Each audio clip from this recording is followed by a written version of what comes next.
Hello everyone, this is MTG Degree, my name is Luke, and today we are going to talk about a new set that was just announced, which is Eternal Masters.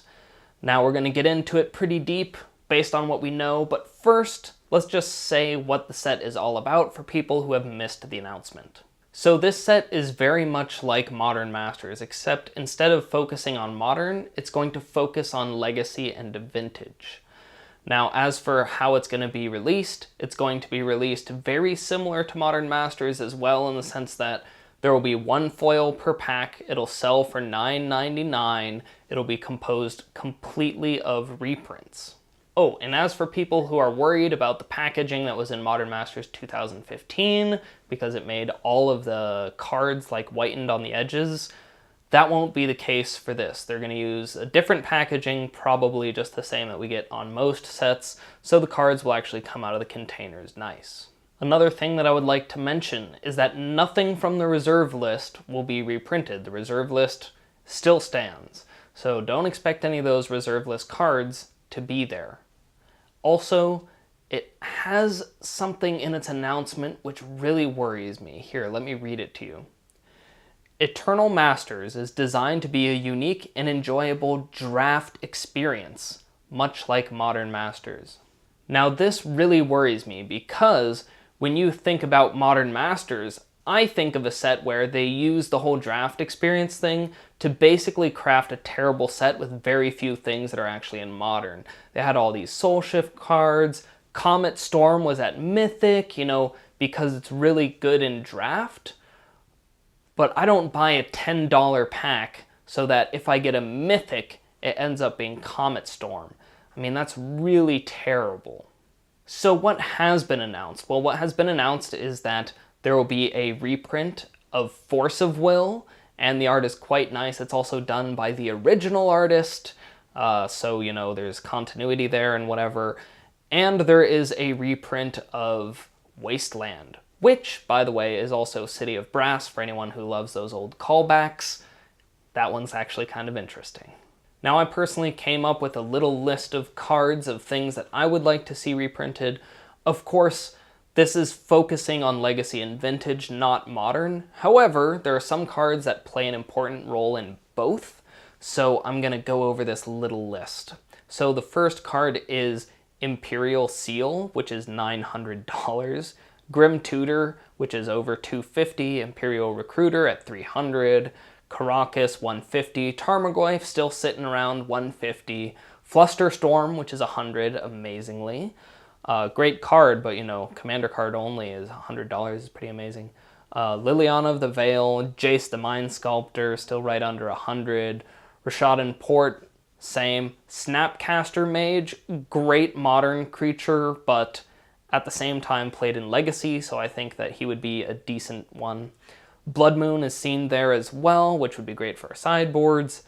Show and Tell, Dark Depths, now that was only printed once and nobody really cared about it at the time, so that's an interesting one.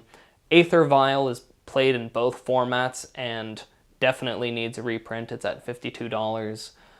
Cavern of Souls, Inkmoth Nexus is also played in Legacy, in the Infect deck. Horizon Canopy and Grove of the Burn Willows are both very expensive, and they're in both formats. And Sensei's Divining Top, just because. It is kind of a poster boy of Legacy. You see a lot of top. Now there is one other huge reprint target that's very obvious. It's in both formats, all three formats I mean, and that is all of the original Zendikar fetch lands. They've only been printed once. They're getting super expensive. I mean, have you seen a Scalding Tarn these days? So that would be actually a very interesting target. However, I have mixed feelings about it being reprinted here. I mean, on one hand, it would be reprinted, which would be great. On the other hand, they would be reprinted in a limited run set. So unlike, the Khans fetch lands, which just slaughtered the prices of the Onslaught ones. If these get printed in a limited release set like this, a super premium set, at $10 a booster, well, that to me makes me think that maybe the Zendikar fetch lands are not going to really get so cheap, even if they are reprinted here. we could see some relief, but really it wouldn't be that much. And you know, once they get reprinted in something like this, it'll be a long time before they get looked at again. So overall, I would almost rather have a little bit more patience and wait for it to come out in a normal set, because that would really help the price a lot more. I worry about them being reprinted in this set. And speaking of reprints, I think there's one that's very clearly not going to be reprinted. I really don't think that they're going to reprint Damnation, even though everyone always talks about reprinting Damnation. But I think it's important to remember that in Legacy Vintage, there is Toxic Deluge, which is way more played than Damnation. Damnation sees almost no play because it's 4 mana cost instead of Toxic Deluge is 3.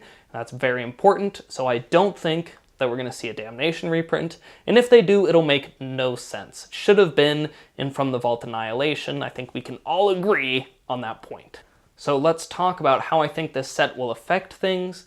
Well, it's also being sold on Magic the Gathering Online, which just recently saw a bunch of reserve list cards reprinted because it's digital, so there's all sorts of dual lands there and whatnot, and so I expect that the Legacy community on Magic the Gathering Online will receive quite the nice little bump, and it might become quite the healthy Legacy community. Now, when we're looking at paper, I do not think that this will make paper Legacy that much cheaper, if at all, if not doing the opposite, because Legacy still requires all of those reserve list cards, those dual lands, whatever. So when I think about traders, I think of people who are just going to increase the price on those objects. The deck will still cost the same. Everything that was reprinted here will be way cheaper, and then everything that is on the reserve list or whatever is just going to skyrocket in price. And so I don't think that making these decks is really going to cost any less. And if it increases how much people want to play these formats, well, then if there's more people scrambling for these cards and there are less Legacy cards, every year, then it could get even more expensive to play Legacy. So I don't think this is going to make Legacy any cheaper on paper. That doesn't seem like a realistic expectation to me. Now, there are some people that I think are real winners for this set, and those people are cube players, because I expect that this will be full of lots of cube goodness. There's lots of Vintage and Legacy cards that make their way into cube, and this will make them much, much easier to get, and they're not like, making a Legacy deck you don't need 4 ofs or whatever. So all those cards for cube enthusiasts, I think that this actually might be really sweet. Of course, this is only my initial impression. We know very little, but this is kind of how I think that it's gonna roll. Once the set has been fully spoiled and we know a lot more about it, then I think that I can give a more detailed and accurate answer as to how I think the set will go. And when that happens, I think I will be making a video, so keep your eye out for that. That ends what I have to say about it for now. So as always, I'll see you guys next video.